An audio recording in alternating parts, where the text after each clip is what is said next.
This is going to be a video on how to tear down one of these tri-battery systems surron batteries. Our goal is to swap out this 8-gauge wire for something a little beefier.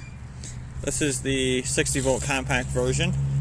Power-wise, it's pretty similar if you do the 72-volt compact as well.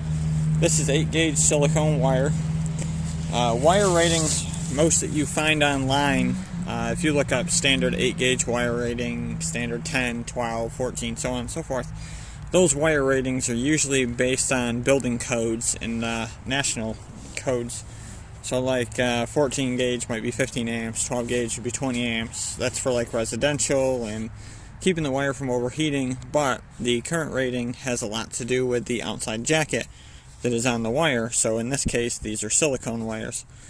So generally speaking, the metal inside, obviously we know metal doesn't just spontaneously melt at say 200 degrees, but if you touched a wire that was 200 degrees, you'd be like, wow, that seems like it's too hot. So with say normal household wire, you might have like a PVC or a vinyl or something like that, wire coating on the outside. That coating on the outside is actually what the rating is more or less correlating to.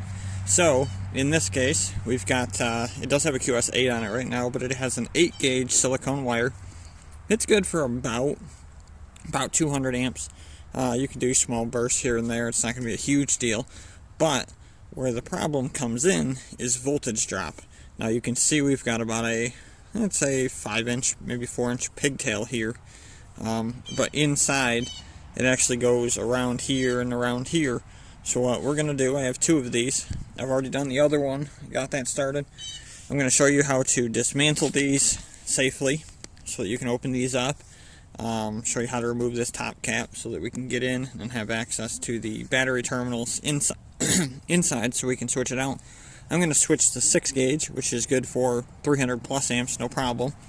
And also, along the way, I haven't quite decided yet, but this video is going to mostly cover how to safely take this apart and get the cap off so that you can modify your wires. What you do from there is probably going to be different, because I'm thinking about removing my volt gauge, the on-off switch for it, and the charge port might get modified.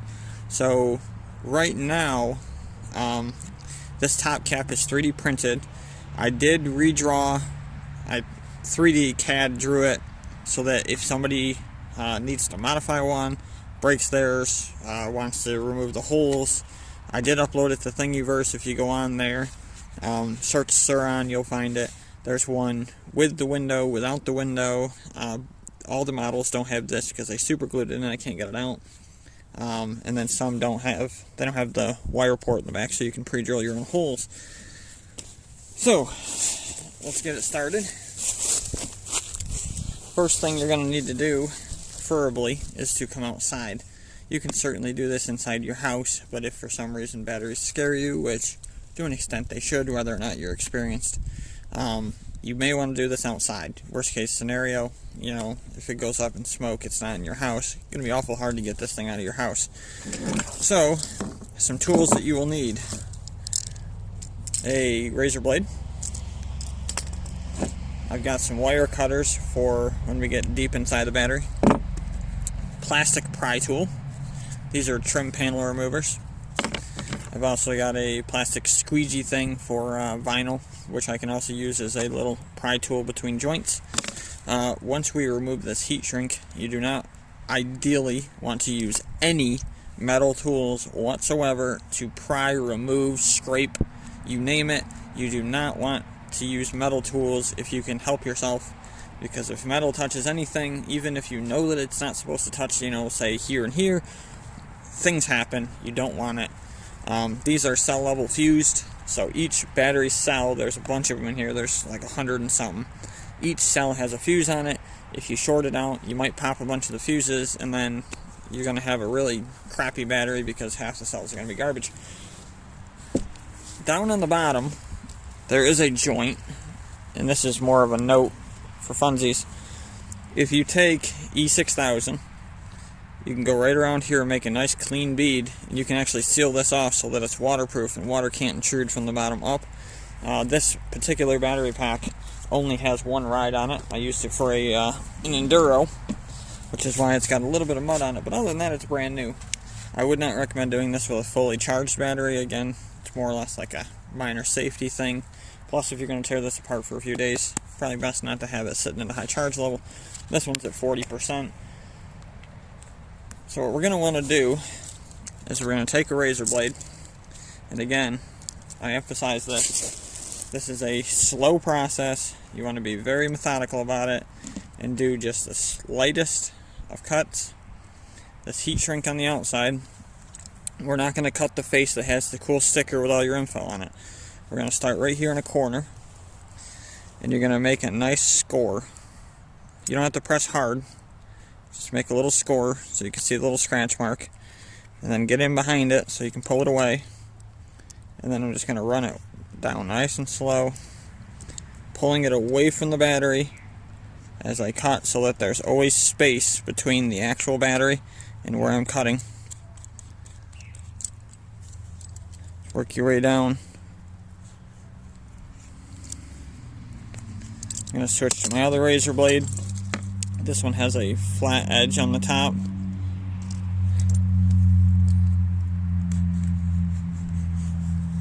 Now, inside of here, there's rubber padding, and there's also FR4 board, which is fiberglass reinforced plastic. So you don't really have to worry too much about hitting a cell, but again, we're trying to be very, very safety conscientious here. So you just keep going down along, pulling the heat shrink away from the battery. So you can see I've got it pulled up. I can fit my whole finger underneath it, pulling it away from the battery, and then cut until it gets close to the battery, and then move your hand down, and just keep going. Just like that, all the way to the bottom. Now when you get to the bottom, you're going to want to flip it so that you can get to the bottom by itself. I know it's a little shady here. So right now, we are here. We're going to score it a couple times. And then I'm going to use my little pry tool here and get under it. Yours won't have this glue bead here, so yours will pick up pretty easy. And once again.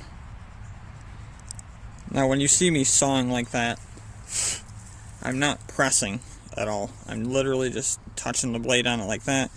And since I'm pulling on it, it'll cut right through it. So take your time until you split it. And there we go, we got it split all the way through.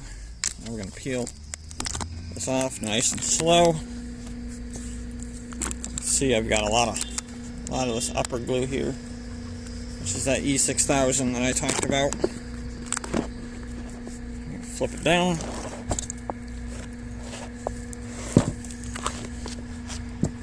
And there we go. So we got our chunk of heat shrink off. I say not to cut this side because we want to keep that sticker, be it for your record, information if you plan to resell it. I have not tried to take these stickers off, but we'll see if we can transfer it later on. But again, this is just how to tear this down. That's all this video is. So, bring our little battery back over here. Up here on this cap, one of the things I have, Sharpie. We've got on the side of this battery these little rubber pads. There's one here, there's one on the exact opposite side. They're at the same height. Take your Sharpie and make a line right underneath that pad. You see there's a nice orange line there. And then again, underneath there, we'll draw one down this side, draw one down this side. These are reference marks so that we know where these go, because we're going to have to take them off in order to get to this lid mark here. Sorry it's a little bit dark, the sun is on my other side right now. But I promise it'll all make sense when we get close to it here.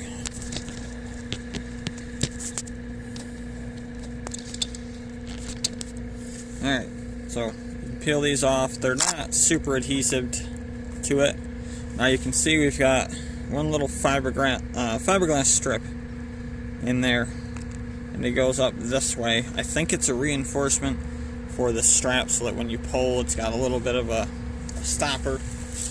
So what I usually do is I'll label this as the right side, and then on the back of this I'll put right in really shitty handwriting. It's okay, I can read it though. Like that. In this case, that's my up. Don't think it's really super crucial that you remember that.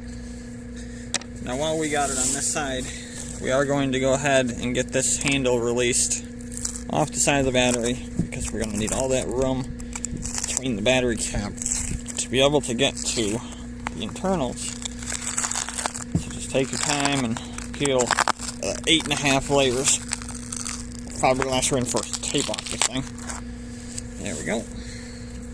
The other one I took apart is a little bit older. I might have ordered it like 5-6 months ago. It did not have nearly as many, and it's got a different strap material.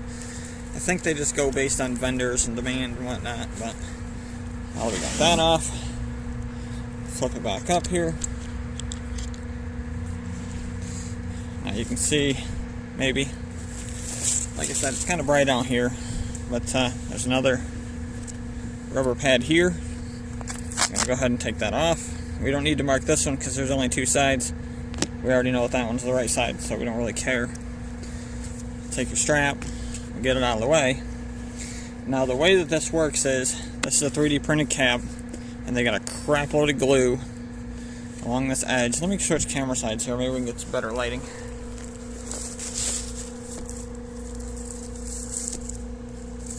That's better. So inside of, underneath this tape I should say, there is a bunch of black glue. Find your end of your tape, which I think is right here.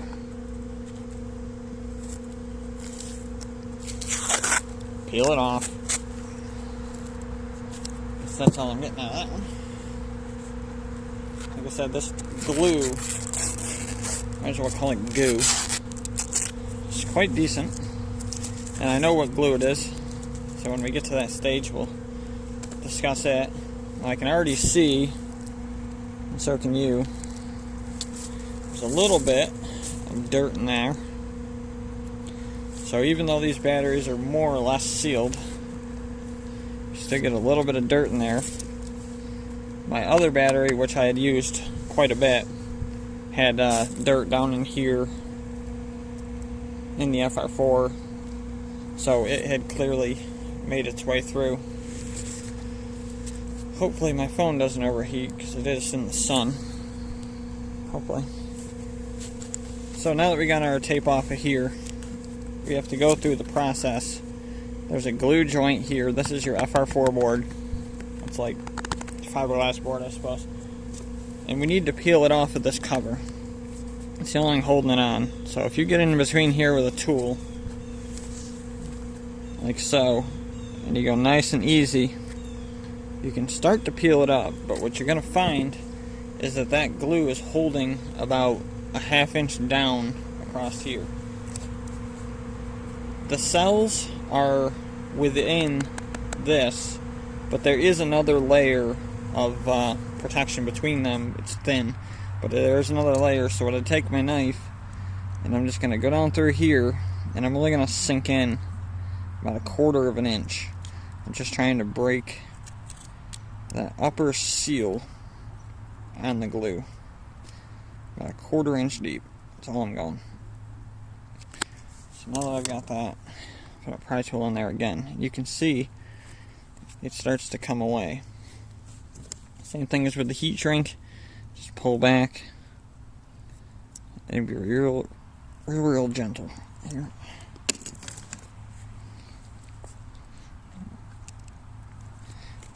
You'll find that if there's still too much glue and you try to go over, it'll actually split your fiberglass. So cut your corners. There's fiberglass reinforced tape on each one of these corners. each one of these little corners. There's some tape there. Just go ahead and score it a couple times. Do not go deep. You're literally just dragging your knife down it and breaking that edge, because we need to break those in order to peel our corners away, like so. Probably gonna have to move my phone here, otherwise it's gonna overheat on us. There we go. So let's get back to this side. This one right here. So I scored the corner, just broke that tape bond. You put your pry tool in here. This glue is flexible, but at the same time it's very strong. So you put a little tension on it, and then take your knife and score across. And you can move over, and you can hear it peeling. There it goes. So I broke that one's bond over to there. I'll show you here. Inside of this, come on, and get it to focus on me. Inside of here, you'll see there's glue, that little stretchy bit right there. So when you get those little strings out, you gotta take your knife and break those strings by cutting them so that you can get it to release. So again, put your little pry tool in there, like so. Take your knife,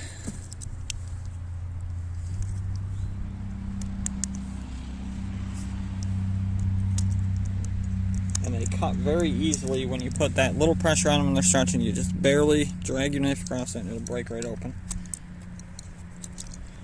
Just work your way around, just like this. I'm going to do one panel, and then I'll pause the video and I'll do the rest of them. So just move your pressure over, like so. Your score. Put your pry tool in. Pull it away. Get to the glue.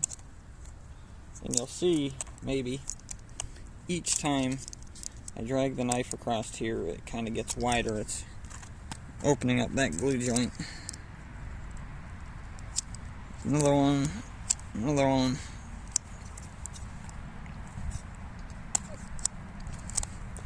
And there it goes.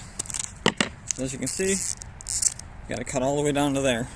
So there's some Captain tape in here, there's some fiberglass tape. You can see there's a black shiny layer right here. That's the outlying line. But right there is our joint that holds the lid on. So I'm gonna go ahead and do the other joints. It's the same exact thing. Put your pry tool in there, get a little score going on your glue, and just slowly work your way down. And I'll be right back. Here's side number 2. You might find it easiest to start from a corner so you can get that edge away, and take your knife and just feather it up just like this. Go right over that glue joint. Nice and easy. Like I said, it's not really a cut as much as it is, I guess, a loving rub. You just keep pulling.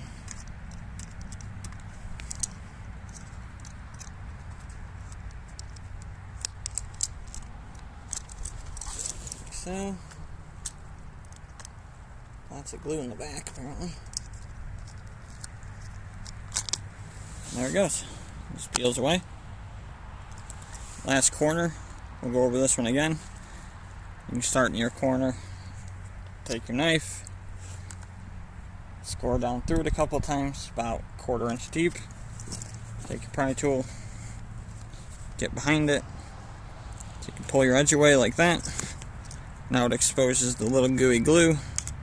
Run your knife across it until you can get your finger behind it, and then just go like this all the way across it. Break a little glue bead. First I'm scoring the top, then I'm working my way down.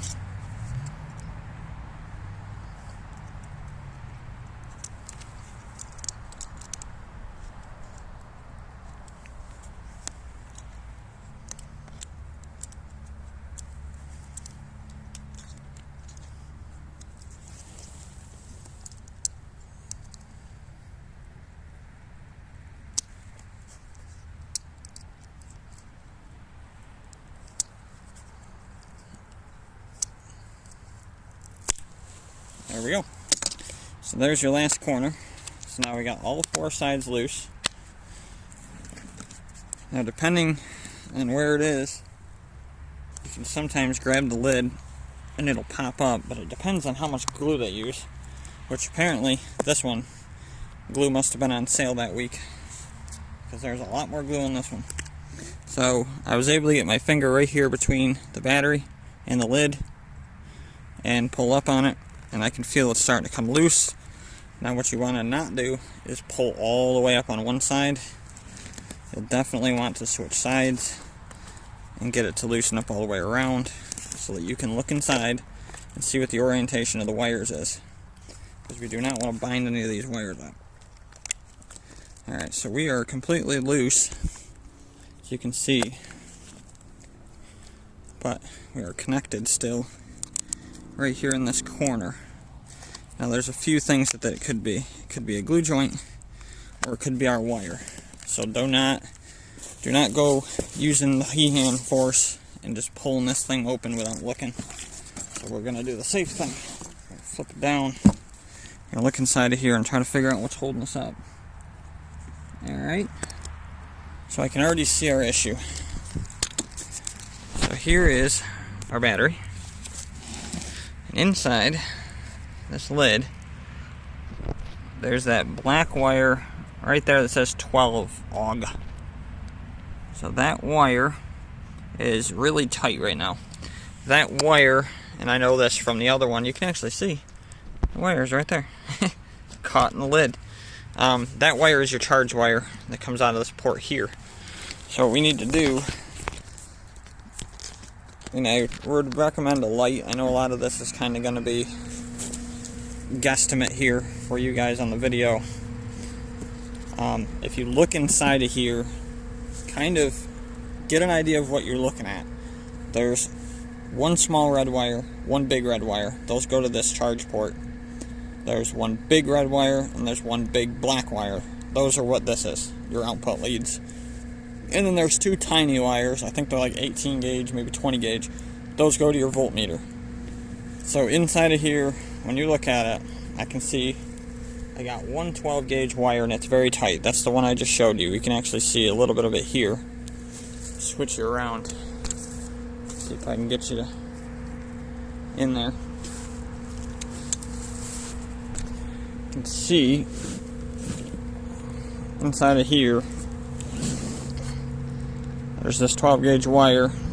It's very hard to get a video of this, but I'm trying my best here. Inside of here, you've got your tiny little 12 gauge charge port wire. So right now it's doubled back, it's what's tight, but it's inside of this little glue glob here. So all I gotta do is peel it out of the glue, gently of course, and then we can gain us some extra length. So let me peel this thing out of here. Sorry about the horrible viewpoint here, but it's not something that's super easy to video without lights and whatever. You'll just have to trust me. It's a little tiny black wire, this one. Let's see here, see if we can get it to lighten up. It's a little black wire, and this part right here was caught up in the glue, which was keeping it short.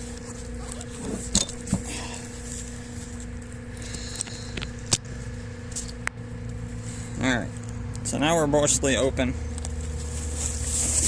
Change my angle here. Inside the battery, now I can actually show you. So inside of here, we've got this thin wire. This is the one where it was glued right here. It was glued up to the lid, which is why it was so hard to pull open. But inside of here, right there, that's your positive main lead coming out. That's actually solder. And then over here, with the heat shrink on it, that's your negative lead coming out. So this is what you're seeing here. Right now, this main lead is glued to the cap on the back. So when they put this battery together, they put all the leads in, and then they just throw the glue in there and, you know, help it stick everything down. So what we're seeing is all those wires globbing to the glue and drying, which is why we're having a hard time opening it. So what you need to do is up here, where all the wire runs through all this glue, you can actually see one right there in the middle. And there's another one in the back for the positive. Is go in with your hand and unpeel gently off the glue those wires from the lid. So I'm going to go ahead and unpeel those, and I'll bring you back and we'll look at it again. Alright, so I got our negative lead unglued. You can see right here it was glued into that. That's what was holding it. Then it goes out and it goes over to our connector. No problem. The issue now is it's hard for me to really see it in the video because it's brighter than bright out today. Right here's our positive lead, and for some reason the heat shrink is supposed to be on it. Done floated off, but it goes over here and goes out the back. But you can see this giant glob of glue right here. There's a major glob of glue that is holding that whole positive lead in. So this positive goes to the charge port, this negative goes to the charger inside the BMS, and then that goes to the battery. That's your output lead, this is your output lead. So we need to get this wire and heat shrink combo here out of this big giant chunk of glue. See, like this is a big chunk of glue, same deal. So I'm going to use my pry tool to get in behind it. Plastic. If you use metal, just go ahead and smack yourself now. We're going to get in behind it and get that broke loose so that we have our full room. In my case, I don't plan on reusing any of this, so I could technically cut this wire off right here. I could cut this wire off, because what's going to end up happening is I'm going to take a soldering iron and remove the wire from this. This is your actual battery output wire, is this braided copper line here. It's not a nickel strip, which is actually very nice. So it's actually a copper braided cable that comes out. There's one on this one too. Desolder from there, desolder from there. So I won't actually use any of these wires. So I could cut these, and if you're going to be replacing the wires, then obviously you could do the exact same thing. Just remember that if you cut this wire, put some electrical tape on it so that it can actually touch anything else inside, just in case. Same with this wire. This is another negative. If you cut it, make sure you put tape on it. And then here's your positive wire that's still buried, so I'm going to go ahead and unbury that. Alright, so things went slightly to plan here. Like I said, there's a heat shrink here, and there's also a heat shrink that's supposed to be there, but it got pulled way the heck up here. The heat shrink is still buried in the glue. That's this piece right here.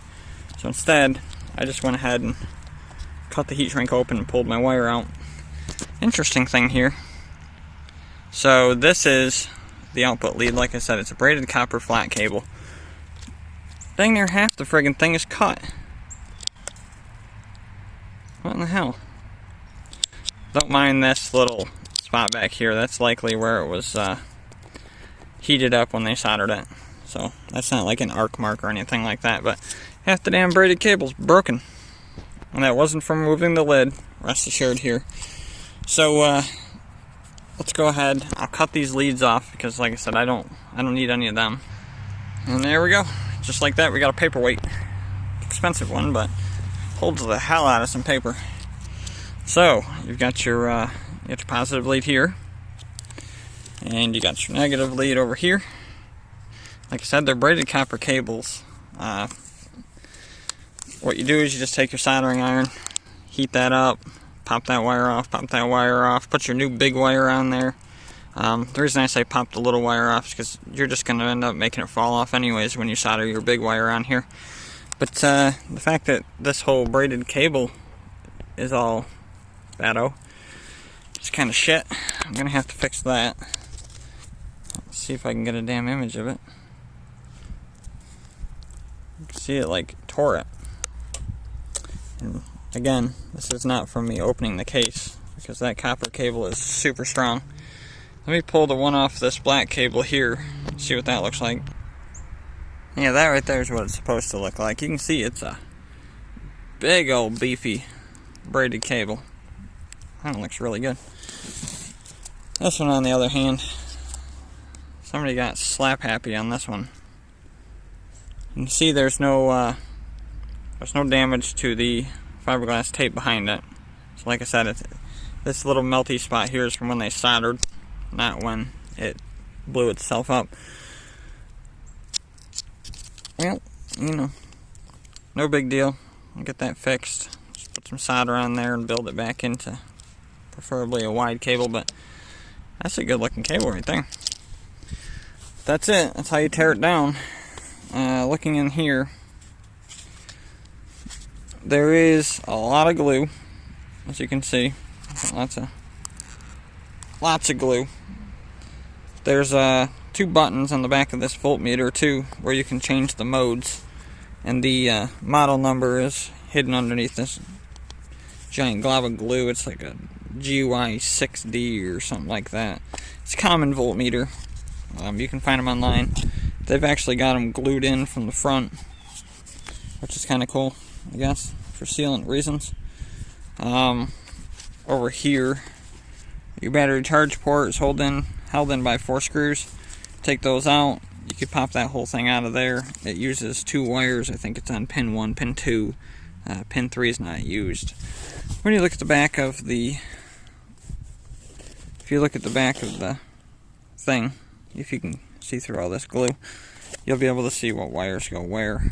I think 1 is positive, 2 is ground, or something to that extent. You could easily figure that out for yourself by either removing the glue or putting your voltmeter in there, and that'll tell you what it is before you tear the battery apart.